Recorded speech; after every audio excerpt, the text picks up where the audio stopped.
السلام علیکم ورحمۃ اللہ وبرکاتہ۔ ناظرین اکرام، حضرت مولانا سید ارشد مدنی صاحب نے اس وقت ایک بڑا بیان دیا ہے جو کہ تبلیغی جماعت کے متعلق ہے۔ کہا کہ دارالعلوم دیوبند کا تبلیغی جماعت سے کوئی اختلاف نہیں ہے اور دارالعلوم دیوبند کے ہی کچھ علماء اختلاف پھیلا کر سیاسی روٹی سینک رہے ہیں، انہیں اس کا جواب دینا پڑے گا۔ تبلیغی جماعت جو کہ پورے عالم میں سنت اور شریعت کے عظیم ترین ایک جماعت مانی جاتی ہے، گزشتہ سالوں سے کچھ ایسی باتیں سامنے آئی جس سے بظاہر دارالعلوم دیوبند تبلیغی جماعت میں اختلاف نظر آ رہا تھا اور منافقین حاسدین طرح طرح کی باتیں کر رہے تھے، لیکن اس وقت بالکل بات واضح اور صاف ہو گئی جب امیر الہند حضرت مولانا سید ارشد مدنی صاحب نے دارالعلوم دیوبند کا ایک بڑا بیان سامنے آیا۔ وہ بیان سوشل میڈیا پر بہت تیزی کے ساتھ وائرل ہو رہا ہے، جس میں حضرت مولانا مدنی صاحب نے کہا کہ مجھے شکوہ ہے کہ دارالعلوم دیوبند کے کچھ علماء ہیں جو تبلیغی جماعت کو لے کر آگ لگا رہے ہیں، خود سیاسی روٹی سینک رہے ہیں۔ مولانا نے واضح کرتے ہوئے کہا کہ ہمارا اس جماعت سے کوئی بھی اختلاف نہیں ہے۔ مولانا ارشد مدنی صاحب نے مزید کہا کہ دارالعلوم دیوبند کے کام کرنے کا میدان الگ ہے اور تبلیغی جماعت کا کام کرنے کا میدان الگ ہے، اور یہ ہماری ہی جماعت ہے، دیوبندی جماعت ہے۔ ہماری تبلیغی جماعت کے دونوں گروپ سے بہترین اور مخلصانہ اچھے تعلقات ہیں۔ مولانا ارشد مدنی صاحب نے غصے کا اظہار کرتے ہوئے کہا، جو لوگ اختلاف پھیلانے کا کام کر رہے ہیں یہ کوئی دین کا کام نہیں کر رہے ہیں، یہ علماء اس کا کل قیامت کے دن جواب دینا پڑے گا۔ ناظرین اکرام، مولانا ارشد مدنی صاحب نے کہا کہ حالات خطرناک بنتے جا رہے ہیں، بیٹھ کر کچھ فیصلہ لینا پڑے گا۔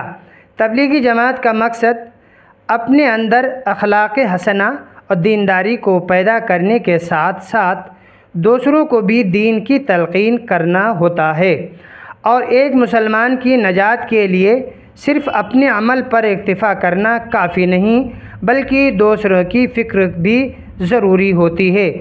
حضرت مولانا مفتی شفیع صاحب سورہ والعصر کی تفسیر کرتے ہوئے لکھا کہ سورہ نے مسلمانوں کو ایک بڑی ہدایت دی کہ ان کا صرف اپنے عمل کو قرآن و سنت کے تابع کر لینا جتنا اہم اور ضروری ہے، اتنا ہی اہم یہ ہے کہ دوسرے مسلمان کو بھی ایمان اور عمل صالحہ کی طرف بلانے کی پوری کوشش کریں۔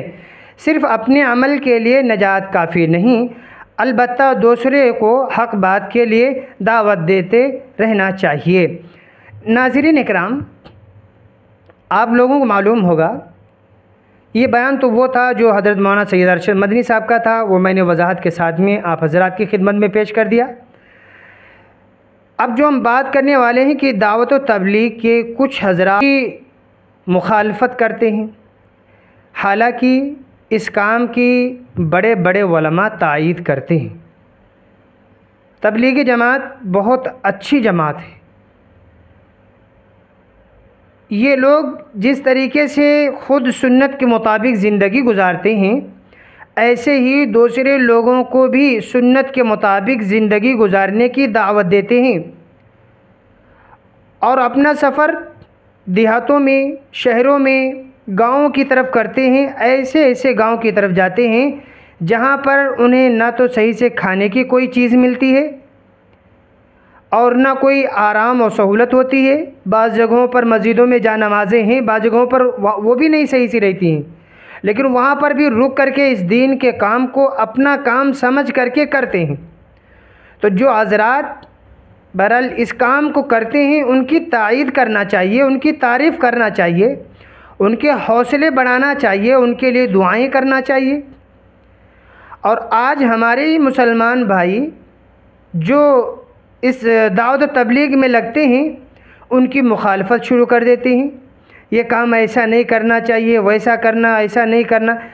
بہتر ناظرین یہ کہ ہم خود اللہ کے راستے میں نکلیں، ہم بھی لوگوں کو دین کی دعوت دیں، اور جو نکلے ہوئے ان کے لیے خوب دعائوں کا اہتمام بھی کریں، ان کے حوصلے بلند کریں۔